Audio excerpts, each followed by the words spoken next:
Hey guys, Ken Salvail here today.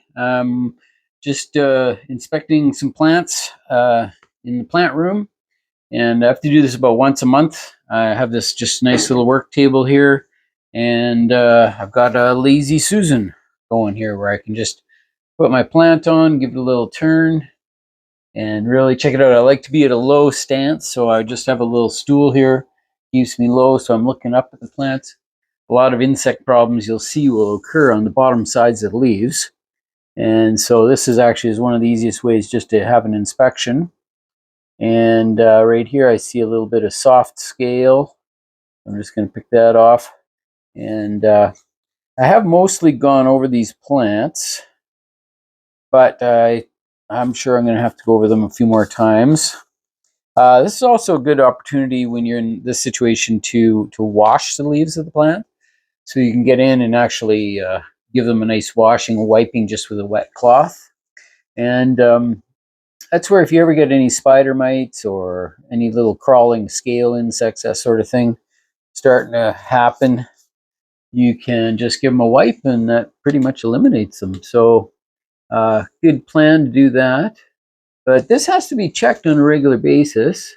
Like I have checked these once just about 2 days ago.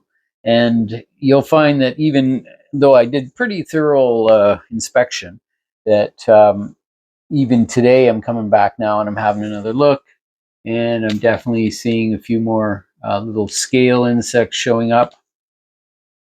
And yeah, so basically all I do is I just rub them off with my fingers as far as scale goes, but I don't know if you can see any of the shininess on the leaves here, the sticky sort of shiny look.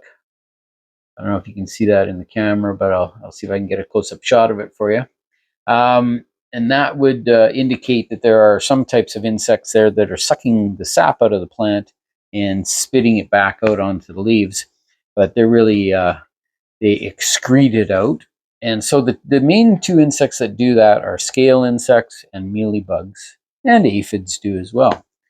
I know I don't really have any aphids on this little philodendron here.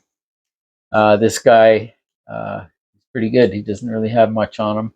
I did see a few spider mites. So if I just see a couple spider mites now, I can pretty much guarantee if I come back in a week or so, I'm going to have thousands of them. So that's the way they go, is they really multiply quickly. We're in the growing room. We have a bright light and it's quite warm in here. Average temperature is about close to 80 degrees Fahrenheit. It's perfect for the plants. They love those temperatures. But unfortunately, the insects love it too. So the insects multiply based on temperature.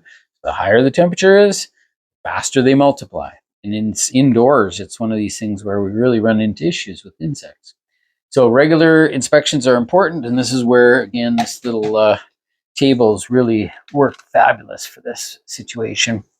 So I'm just going to switch this plant out and bring in a new plant here. Trying to keep the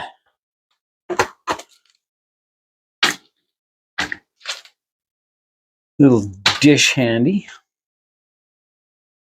But so this plant's got a lot of growth on it. It's pretty heavy, so I'm expecting to see a fair bit of issues popping up. I've got a yellow leaf here. I don't know if you can see that, but it's a big, fairly new leaf, and it's on the yellow side. So I just happen to know, likely with this particular plant, that it's suffering from some salt issues in the soil, and it's causing a little bit of an edge burn that shows up.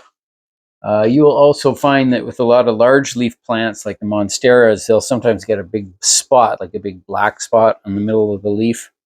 And that's a sign of salt injury as well. So it's either on the edges, the margins of the leaf, or in the middle.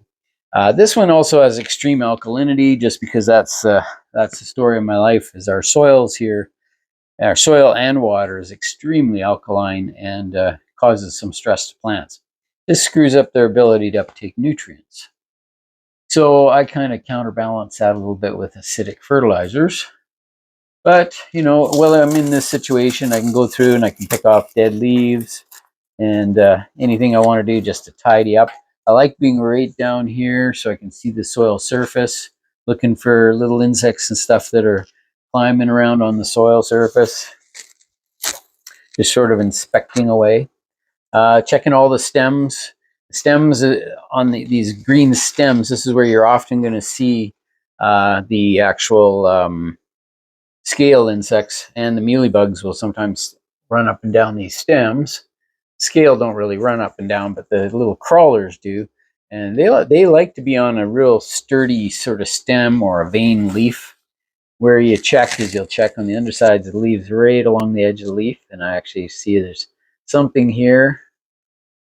Could be a scale insect, but I'm just going to remove them just in case.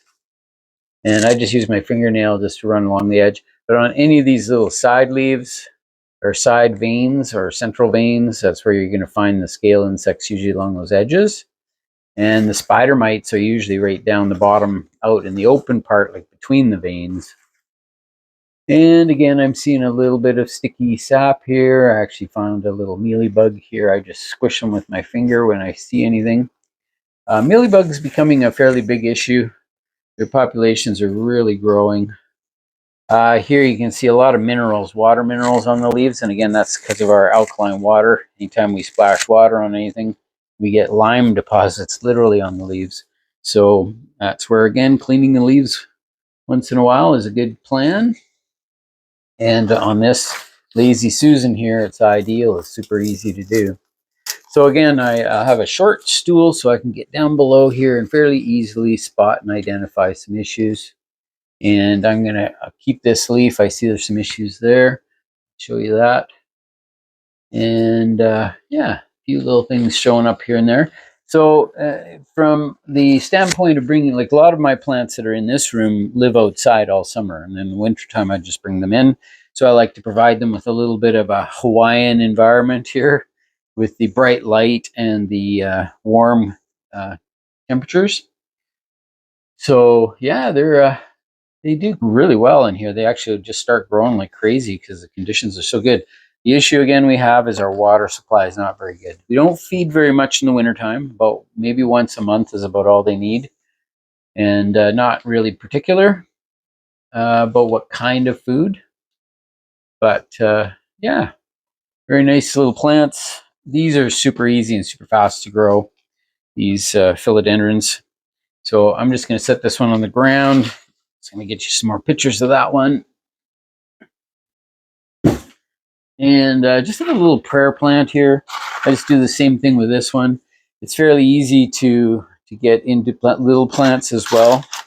You know, you can get right inside, again, get right down at eye level. And I can go through the insides of the plant and look for these signs of maybe mealybugs or spider mites or aphids, scale. And if in doubt, wipe it out is what I say. So I just look around. If I see any little specks or anything that looks suspicious, just use my finger and just give it a little wipe. I can see a little bit of sticky sap on this leaf here. So that when you see that, you know there's something nearby. And it's probably is a scale insect or mealybug. Yeah, so anyway, that's pretty easy to do. Spin it around a few times, look at the tops, bottoms, edges of the leaves, look at the stems, look at where the stems attach inside. And I see a little white fluff ball here, so that's usually mealybug. So I just pull that off. So I do physical removal first before I do anything, and try to keep an eye on it. Now, I have some houseplant spray here, which is just a indoor houseplant spray. I still like to spray it outside, but there's several different companies that have products like this. The key is you have to read the instructions very carefully, and it has to say for use on plants, because a lot of the sprays that you buy in cans like this, they will actually destroy your plant. You can kill the plant just because they're more used for crawling insects and that sort of thing. So they're not too worried about phytotoxicity, and that means phyto is leaf, foliage, and yeah, that's the way that goes. So the good ones, like even though this says house and garden, it does say indoor garden, so that's a clue.